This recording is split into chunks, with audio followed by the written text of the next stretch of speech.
ગઈ. એટલે પણ ટીવી ઉડી ગયું એનું કઈ નહીં. Don't look it negative. પાણીનો ગ્લાસ અડધો ભરેલો છે એવું બોલવાનું, અડધો ખાલી છે એવું નહીં બોલવાનું. મેં આને બંદૂકથી ઉડાઈ દઈશ. હા? અરે કાકા, ના, મેં ઉડાઈ દઈશ આને. કાકી તમે આમ આવતારો, આ બાજુ આવતારો, હું ગીત મૂકી દઉં. ચાલો. બહુ પાછા શિમલામાં જન્મ્યા હોય ને એવું વર્તન કરે છે. લાઈ જો, હવે તો લાઈ તો, બંદૂક લાઈ તો. ના ના ના ના, ગીત વગાડ, ગીત વગાડ.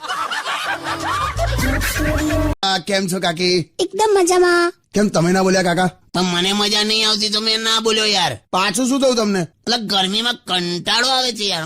તું જોતો કે ભાઈ કેટલી ગરમી છે યાર. એટલે જ હું કહું છું, કેરીનો બાફલો પીઓ, શેરડીનો રસ પીઓ, દૂધીનો રસ પીઓ, તરબૂચ ખાઓ. એટલે આવું કરીએ તો ઉનાળો જતો રે એમ સમજાવે છે. ઉનાળો ના જતો રહે, તમને શરીરમાં ઠંડક રહે. કશું સમજાવવા જેવું નથી આ માણસને. બોલ. એટલે ઘેર બેઠા બેઠા લૂ લાગી જાય એવું વાતાવરણ છે યાર. કાકા એક કામ કરો, હું હમણાં છે ને થોડા સોંગ્સ પ્લે કરી દઉં ને, ત્યાં સુધી તમે નીચે જાઓ અને બરફનો ગોળો ખાઈ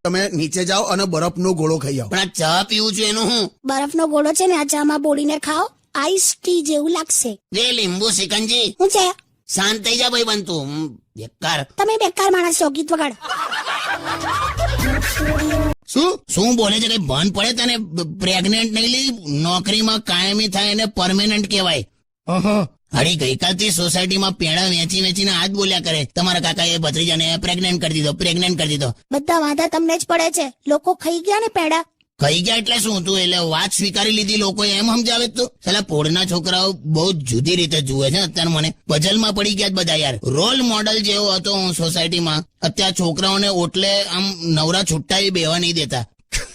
કઈ નહીં કાકા, ભૂલી જાઓ બધું. શું કામ પણ આ ઇંગ્લિશમાં બોલતી હશે? તમે નથી બોલતા? ફ્રેશ ફીલ થાય છે એવું. પણ અત્યારે ફ્રેશ ને ડિપ્રેસ જેવું થાય છે. કઈ નહીં યાર. તો નથી ગરમી? તને ખબર છે અમારા ખેતરમાં તો બટાકા જમીનમાંથી ડાયરેક્ટ બફાઈને બહાર આવે. ફાલતુ ઉદાહરણ આપો છો. તો મને મળ્યો મોકો એસીમાં બેવાનો. તમારા એસી કે તેસી યાર, ગીત સાંભળો યાર શાંતિથી. એટલું મસ્ત એસી એમ નવું લીધું છે ને, મોંઘું મસ્ત. 1.5 ટનનું છે. 1.5 ટન એટલે કેટલા? 1500 કિલો થયા. 3 વર્ષના હાથી જેટલું વજન છે.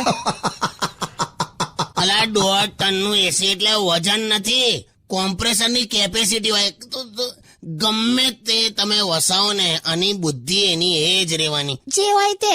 ઠંડી હવા ફેંકે છે ને, બસ તમારી જેમ માથે વાળ તો ના કઢાવવા પડે. અથાણાનું ગુંદુ હોય એવા લાગો છો. પણ તમે તો કરી જલા તો ભાત તો મૂક્યો નહીં ત્યાં ટિફિનમાં.